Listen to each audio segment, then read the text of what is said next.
Преди да започнем да продължим с тоталитаризма, за който говорихме малко предния път и преди да навлезем така в периода, в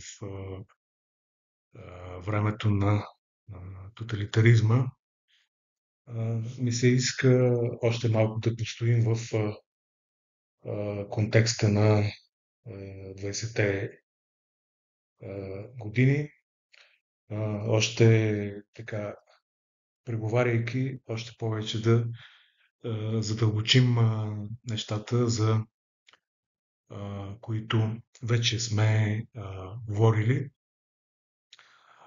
За тази лекция аз съм ви подготвил една презентация на тема изобразителното изкуство на страниците на вестниците Изток и Стрелец 1925-27 година, за да може нагледно да видите процесите, нещата, за които говорихме и в същото време и да направим и един преговор на нещата, за които говорихме до сега.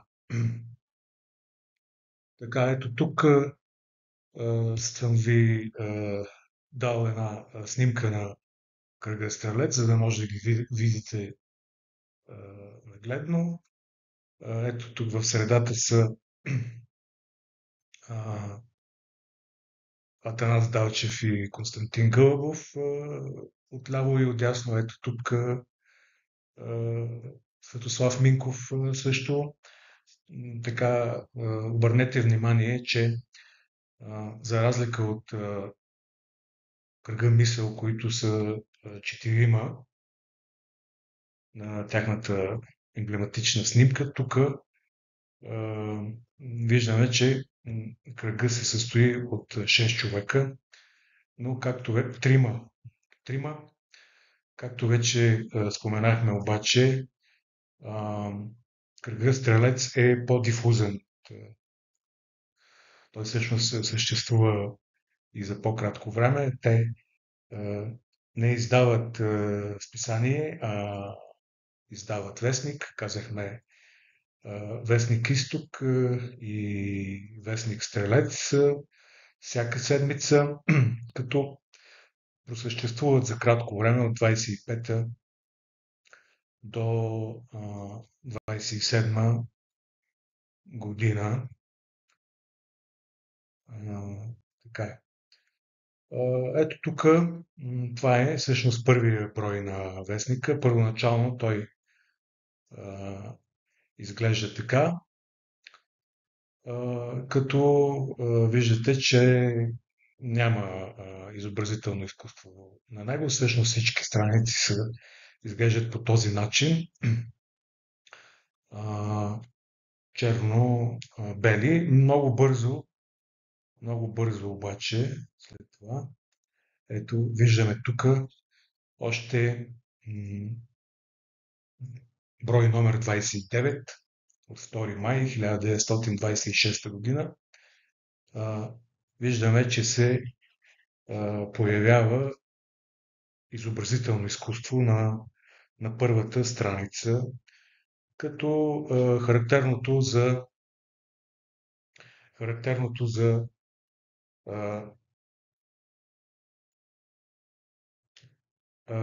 изобразителното изкуство е, че по някакъв начин то е свързано винаги с словото. Т.е. на страниците на вестника имаме на страниците на вестника винаги имаме една комуникация между образ и слово, като това е програмната статия. Една програмна статия, всъщност обикновено изследователите смятат, че статията към младежта, която излиза малко по-късно във вестника, е всъщност първата програмна статия на кръга Стрелец. Но според мен още в тази статия тя на Велика сряда съдържа а, програмен характер, като виждате, че картината е в експресионистичен дух, нарича се Сеяч на Албин Егер. Картината, разбира се, символично това е идеята е, че да бъдат посяти да бъде посято семето на знанието, семето на културата, семето на европеизацията, можем още да кажем, като в тази статия на Велика сряда Константин Гълъбов говори всъщност, нали, става въпрос, както се разбира и от заглавието, за Велик ден. Той говори за един нов Велик ден а, българската, а, на българската култура, като в тази статия аз откривам а, един, една скрита междутекстова връзка с стихотворението Хаджи Димитър на Христо Ботев. Само, че ако при Ботев, нали, в крайна сметка, а, ако при Ботев героя всъщност е герой от полето на революционната борба, знаем Хаджи Димитър, то вече тук при Гълъбов става въпрос за борбата на културния фронт, ако можем така да се изразим, или за една културна борба. Изобщо Кръгът Стрелец споделя тази идея, че след Първата световна война и Втората национална катастрофа, нали, онова, което може да се направи е всъщност да се работи на културния фронт, да се образова населението, да се просвещава, да се създават велики произведения на изкуството, на науката, за да може България да се модернизира и така да се избави от кризата. Така да се избави от кризата на идентичността. Говорихме. Ето е тук и статията към младежта. Казахме, за която в която Константин Гълъбов се обръща към младата аудитория с призива подкрепете изток. Нали, тогава така те се надяват, че ще бъдат, първоначално се надяват, че ще бъдат подкрепени от така широка част от аудиторията. Като виждаме тук отново диалог с изобразителното изкуство, отново експресионизъм. Това е картината Вилхелм Тел на Фердинанд Ходлер. Като пък веднага под тази статия към младежта има и Фердинанд Ходлер, статия посветена на самия художник. Виждаме, че първоначално вестника започва с немско изкуство, с австрийско изкуство, но постепенно ще видим как започват да се увеличават и българските примери от българското изкуство. Казахме вече, че периода на 20-те години е време на случване на едновременност на процесите както в Европа, така и в България, като тук отново така ще повторя основните моменти в програмата на Кръга Стрелец за европеизация на българската култура, но на органична родна основа, една съзнателна само европеизация, като стрелците си поставят задачата внимателно, чрез дори методите на научното изследване, да достигнат да достигнат до,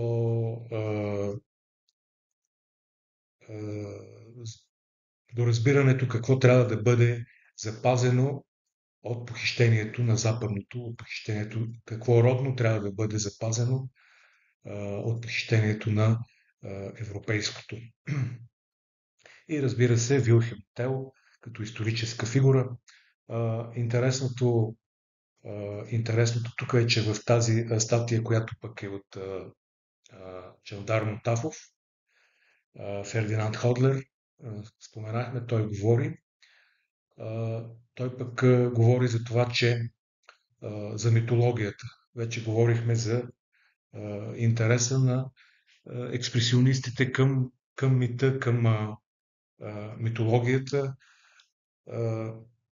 като в тази статия Чавдар Мотафов казва, че Вилхем Тел е даден като така сякаш толкова мощен, толкова силен, така е нарисуван, че той не е историческа фигура, а като че ли митологичен герой, като че ли самия Моисей, който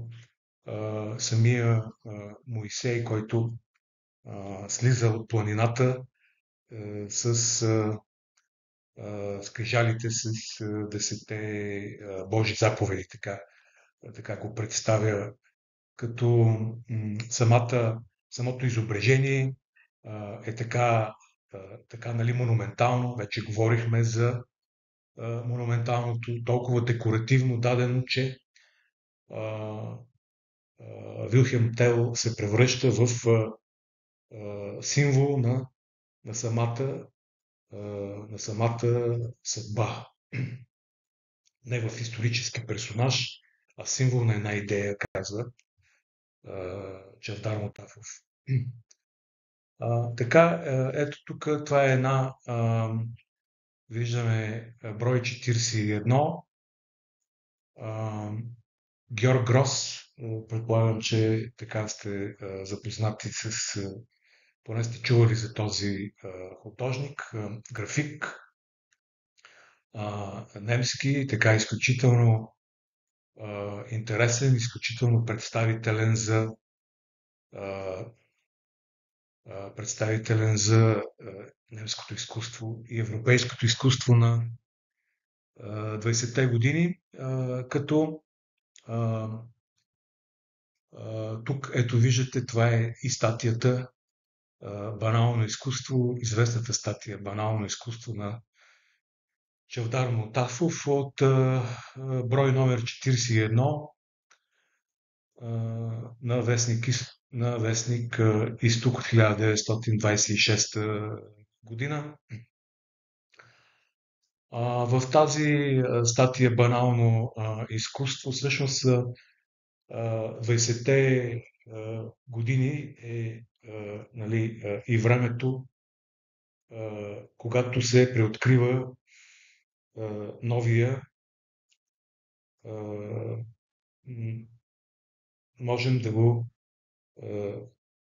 наречем социално-критически, нали, да не се бърка с социалистически реализъм, а по-скоро социално-критически или социален реализъм, европейски, който има европейски характер в изкуството, тъй като преди това, след освобождението в лицето на Иван Вазов, също имаме реализъм, но той е по-скоро националистически реализъм, като когато говорим за реализъм, много често тук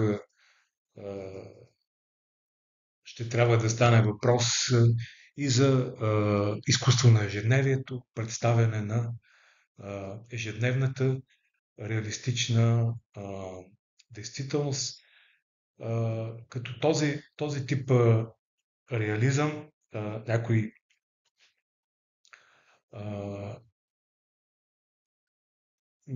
изследователи го наричат понякога надреализъм, защото нали, всъщност реализма е само повод, за да се стигне до някъде другаде. Но този тип реализъм по съществото си е също едно от теченията на модернизма. В тази статия Чавдар Мотафов говори за това, че колко българската живопис, българското изобразително изкуство до този момент са бягали от реализма в стремежа си да се утвърдят като, да се утвърдят като самостоятелно изкуство. Всъщност, нали, интересното е, че според Чавдар Мотафов, онзи, който няма достатъчно дълга традиция, той е този, който нали, най-така агресивно държи да се утвърди, държи на себе си, държи на своята важност, на своята помпозност. До сега, като че ли българското изобразително изкуство, казва Чавдар Мотафов, е представяло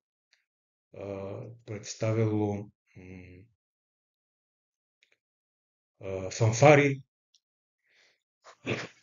извинявам се, фойерверки, държало е изключително много на величието си и на важността, докато не е обръщало внимание а, не е обръщало внимание на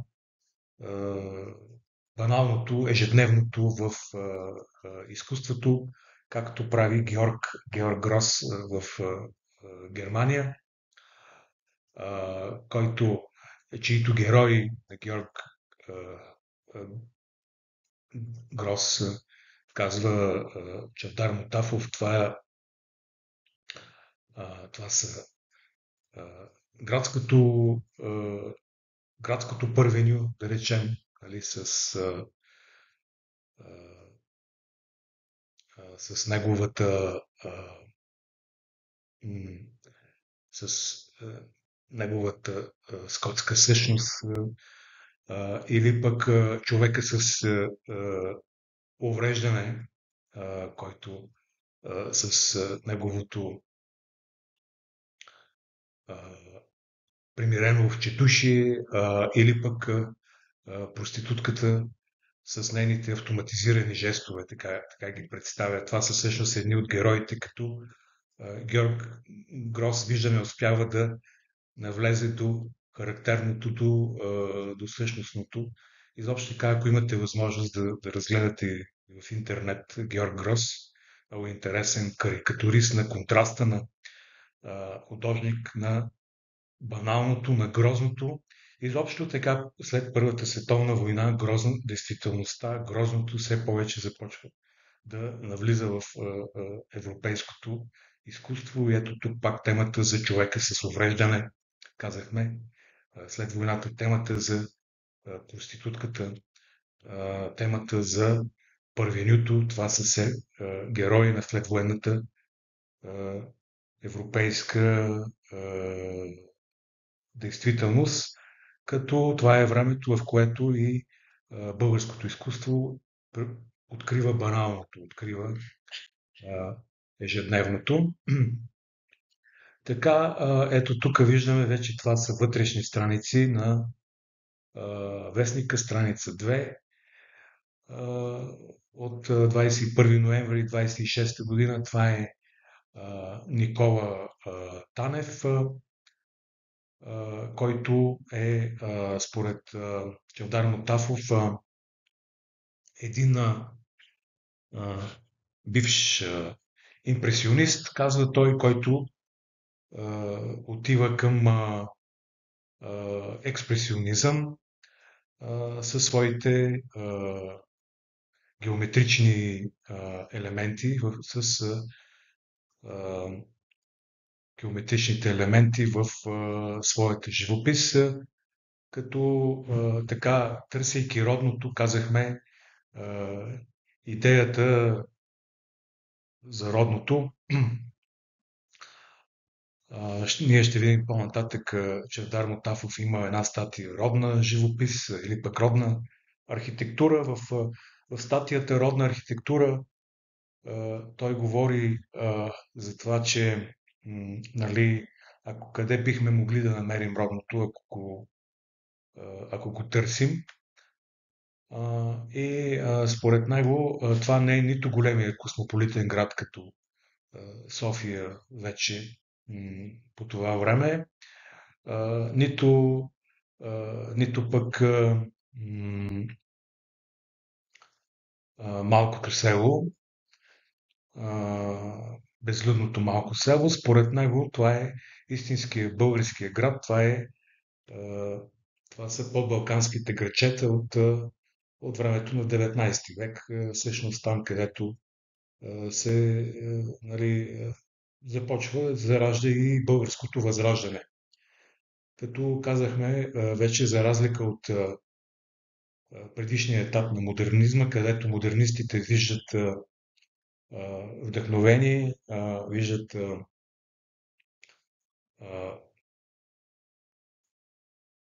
предходници в предмодерната традиция, то при кръга Стрелец се наблюдава едно възвръщане отново не към предмодерната традиция, а към модерността или точно времето на българското възраждане, когато започва всъщност българския историзъм. Знаеме, когато нацията се събужда за нов живот от времето на Паисий и започва да и става историческа, като излиза на европейската сцена. Точно тези картини представят и тази идея на Чавдар Мутафов, подбалканския град, който за него е олицетворение на българския град. Но в статията интересното е, че макар че това е всъщност българския град, той казва, че тази архитектура обаче е с османски характер. Тоест, нали, че да, всъщност, че тази архитектура може да бъде открита и в Истанбул, старата каменна къща с дървените чердаци и така нататък. Това е всъщност това е архитектура с османски характер. Така, ето тук отново една статия. Статията на Чавдар Мутафов Пол Сезан, виждате, в която той така нали, а, си е поставил за задачата да запознае читателите на вестника с тези фигури на европейското изкуство, тези художници, като винаги, нали, често има такива, ето тук тази статия се казва Пол Сезан,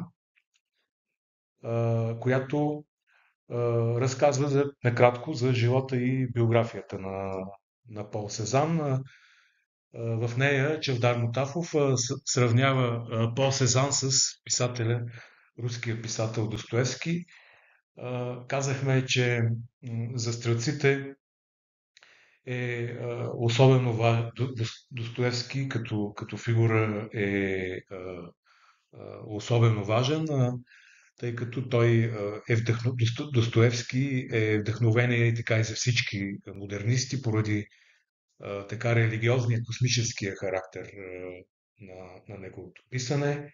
Това изключително много привлича модернистите, а специално за кръга Стрелец и заради пророчеството на Освалд Шменглер в неговата книга Залеза на Запада, в която той казва, че на християнството на Достоевски принадлежи бъдещето на Европа.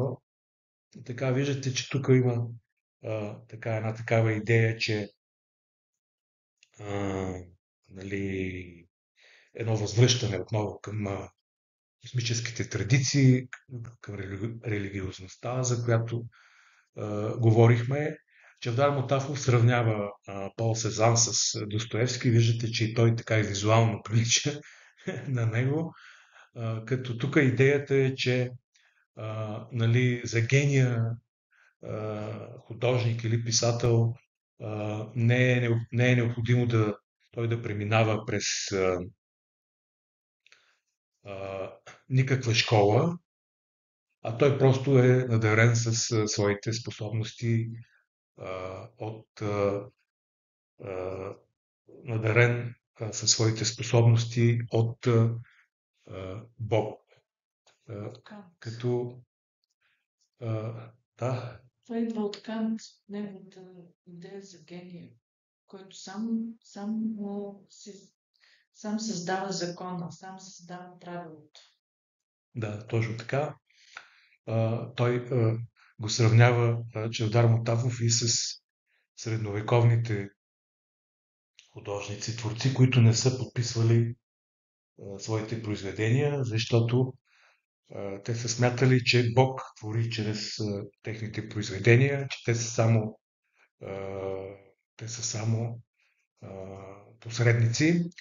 Така между другото тази концепция за гения, която, както ти спомена, Галя, идва а, от Кант, нали, е много важна за Чавдар Мотафов. Така той доста често в неговите статии се опира на нея, като тук идеята е, както говорихме преди това и за Гео Милев, нали, противопоставянето между цивилизация и култура. Тоест,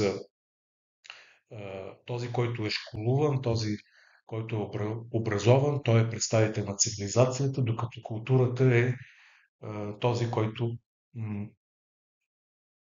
който е роден, който е роден такъв, който няма нужда от школовка или от образование, за да постига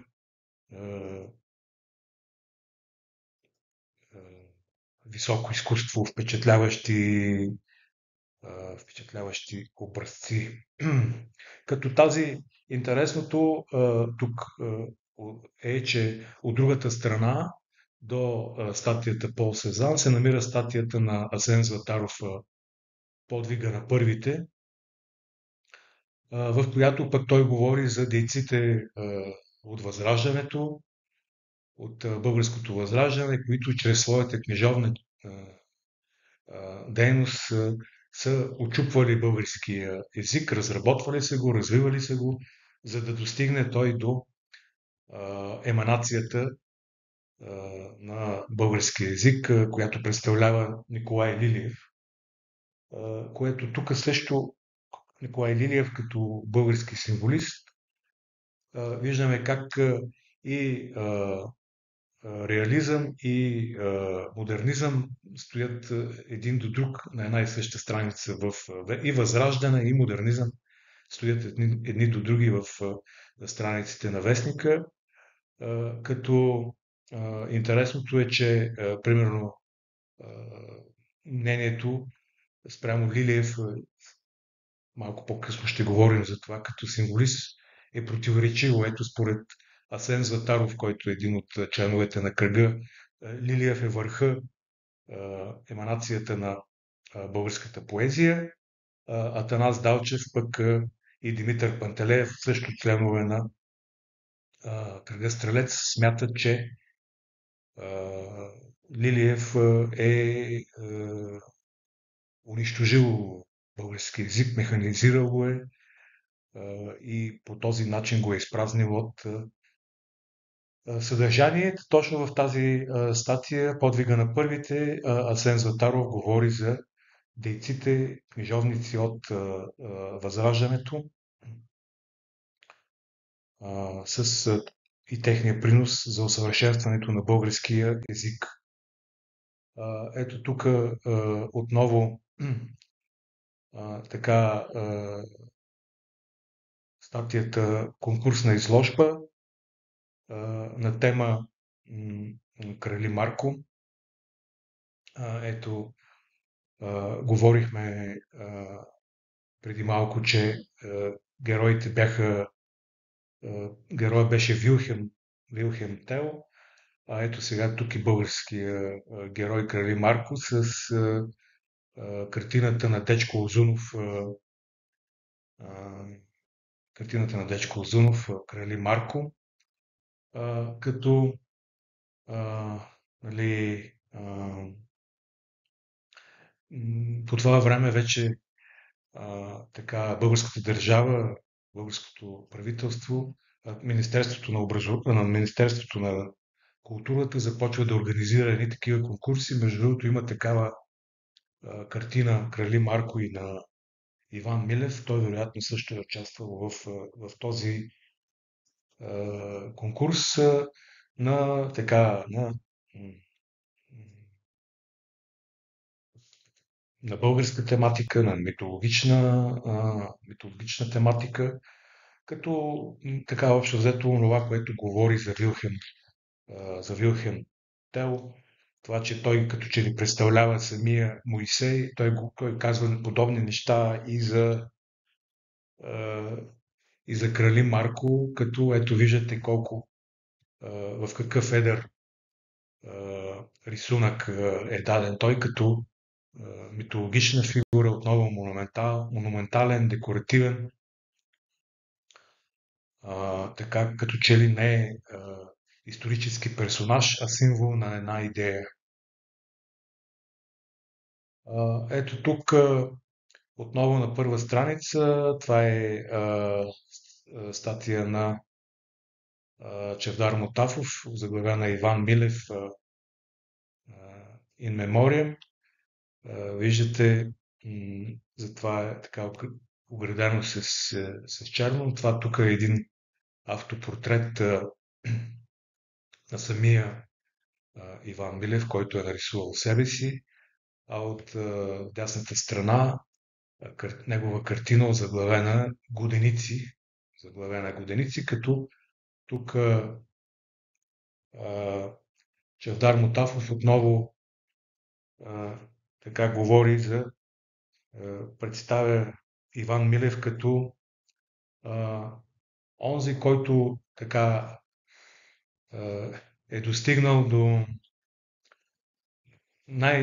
онзи, който най-много е достигнал до същината, народното, до същината, като най-българския художник, като той отново, нали, говори за това, че вдъхновението, своето вдъхновение Иван Милев черпи от православните български стенописи, от египетската живопис, от японската живопис и от немския сецесион, като при него нещата са дадени първични, груби, оголемени, монументални, бихме казали, нали, отново декоративни. Вече говорихме за това как експресионистите и в литературата, и в изобразителното изкуство от този период използват декоративното и монументалното с цел да излязат от действителността и да изразят себе си, за разлика от реалистите, които се стремят към описание на действителността, то модернистите се стремят към изразяване на себе си. Нещо повече казва Чавдар Мотафов, даже Иван Милев, подобно на Ботев, той също че ли не изразява самите неща, а като че ли той просто рисува самите неща. Ето тук статията Родна живопис, която е придружена с картината на Пенчо Георгиев Смъртник. Така, нали, тук качеството е доста ниско, но приканвам ви да намерите в интернет, да я видите тази картина. Тя е така изключително интересна, дадена изцяло в кафяво или кафяно, както казва Чавдар Мотафов, като отново в анализа си на тази картина Чавдар Мотафов достига до баналното, до до някои от характеристиките, дори казвам аз, на европейския екзистенциализъм от по-късно време, където смъртника, който е изобразен, нали, казва Чавдар Мотафов, е така живял, сякаш че нали, се е родил мъртъв. Тоест, той е живял толкова скучно, толкова банално. Картината е така дадена, че а, нали, все едно, че нищо не се е случило в неговия живот. Той просто а, се е родил и, и след това е умрял. И наистина тези сиви, кафяви, безлични цветове, тази тъпа, сива действителност, банална действителност, нали, прави точно това внушение, като отново, нали, декоративното, монументалното прави така, че сякаш зрителят да стане част от самата картина. Така, ето тук вече вестник Стрелец. Между другото, така, кръгът Стрелец се сформира в рамките на вестник Изток и те а, решават да се отделят и да започнат свой собствен вестник. Вече говорихме за това, като вестник Изток след това продължава да излиза още за известно време, за кратко без тях вече като сътрудници, но пък и техния вестник Стрелец просъществува за изключително кратко време. Той през 1927 година излиза само в 12 броя, като идеята е била, че вестник Изток и благодарение на неговия главен редактор Теодор Милев и спонсор се занимава повече с въпроси, свързани с модернизацията, с обществото, с политиката, докато кръгът Стрелец са искали да се концентрират повече а, върху, а, върху изкуството, върху литературата. Ето виждате, преди в началото на вестник Изток, ако имаше картината Всеяч, ето сега тук пък имаме картината Луткар, този път на българския художник Илия Петров. Това явно пак е така, ако направим паралел с Луткаря Харон, който превежда душите на мъртвите в отвъдния свят. Може би, вероятно, такава е търсено и такава е търсена символиката, че нали, за преход от някакво, казахме вече, кръга Стрелец, нали, понеже съзвездието Стрелец се намира на границата с друга чужда, непозната за нас галактика, т.е. при тях винаги има една връзка между източното и западното, между познатото и непознатото, между чуждото и своето, между европейското и родното и така нататък. Ето, може би тази картина идва тук, за да изрази също тази идея и разбира се и една от основните им идеи, преход от символизъм към предметизъм. Това също е много важно, тъй като те са постсимволисти и се противопоставят на символизма. Ето тук отново Иван Пенков като представител на това поколение художници, изразители на родното, представители на движението родно изкуство от този период, като характерното, което е характерно за неговото творчество, казва Чавдар Мотафов, това са народната приказка, нали? Той взема своите сюжети от народната приказка, от мита, от народната песен. Вече говорихме за тези неща като средство за експресионистите да избягат да напуснат действителността и да се пренесат в един а, свят, а, паралелен, паралелен свят. Така, ето, Никола Танев отново пазара в Карлово, тая а, картина, за която Чавдар Мотафов говори, че той а, в тази своя живопис потвърждава правилото на Пол Сезан, че а, всяко изобразително изкуство всъщност се състои от цилиндър, куб и кръг, казва той. Е някаква форма на геометризъм, също а, едно така течение в модернизма, геометризма, като ето тук триъгълника, казва, той се повтаря навсякъде в картината на Никола Танев, както долу на пода, така и по покривите, така и на небето. Триъгълника се превръща в един основен структурно изграждащ елемент на тази, на тази картина. Ето тук Никола Маринов, един импресионист, също на който Чавдар Мотафов се спира.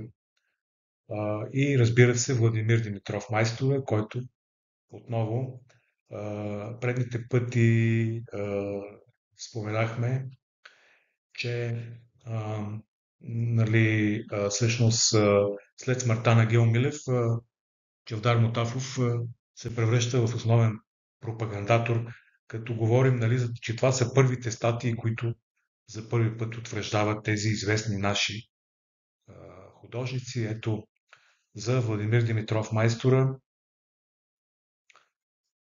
статия на Чавдар Мотафов. Ето тук той графиката на Владимир Димитров Майстора, като така интересното в случая е, че нали, Чавдар Мотафов казва похвата, който използва Владимир Димитров Майстора, е не полагане, а отнемане. По-скоро той каза, той също като че ли, като скулптор, дяла своите картини от действителността. И той казва, нали, за разлика от Иван Милев, който тръгва от някакъв, нали, митологичен сюжет, взет, нали, от мита, от народната приказка, от легендата, то при Майстора имаме тръгване от действителността, но това тръгване по такъв начин е натоварено с цветове, че то се отдалечава от действителността и по някакъв начин също става метафизично. Като казва, при Майстора, казва Чавдар Мотафов, имаме едно съзнателно опростяване. Изобщо така при изкуството от този период е много така характерна тази тенденция за търсене на опростяване, на овърваряване, на примитивизъм, на достигане до максимална автентичност, максимална, казахме, без школовка, без занаят, без всичко трябва да бъде нали, това в стремежа си да се противопостави на масовото изкуство, което казахме по някакъв начин отнема сакралната същност на изкуството. Стремежа е, нали, да се възвърне, изкуството да се върне към своята сакрална същност. Ето, например, тук в тази картина, тази графика Дервиш, която е на Владимир Димитров майстора. Така не знам дали ще видите добре, нали, но той е просто Дервиша е даден в гръб, протегнал ръце с опростяване на линиите, така че почти, нали, той е символ, няма какво толкова, нито се обръща внимание на неговото лице, нито на детайла, просто той е даден в максимално опростена форма, за да се превърне в символ на една идея, което е изключително важно, нали, за експресионистите. Или пък тук картината, не съм сигурен дали това не е от Истанбулския цикъл на Владимир Димитров майстор, корабите, които вълните са дадени по такъв начин, сякаш са изрязани от камък, сякаш са замръзнали отново, нали, монументалното, отново декоративното и разбира се, нали, Владимир Димитров майстора като художник експресионист. Така, ето тук отново стенописите на Иван Милев. Отново той говори за ритъма, който обединява фигурите. Говорихме предните пъти за ритъма, колко е важен за експресионистите в противовес на музиката, важна за символистите, като героите са взети от ежедневната българска действителност. Ето виждаме жетварка, овчар и така нататък. Така, ето, тук съм дал и моите две изследвания, в които става въпрос за тези неща. С това ще приключим нашата лекция и ви благодаря за вниманието.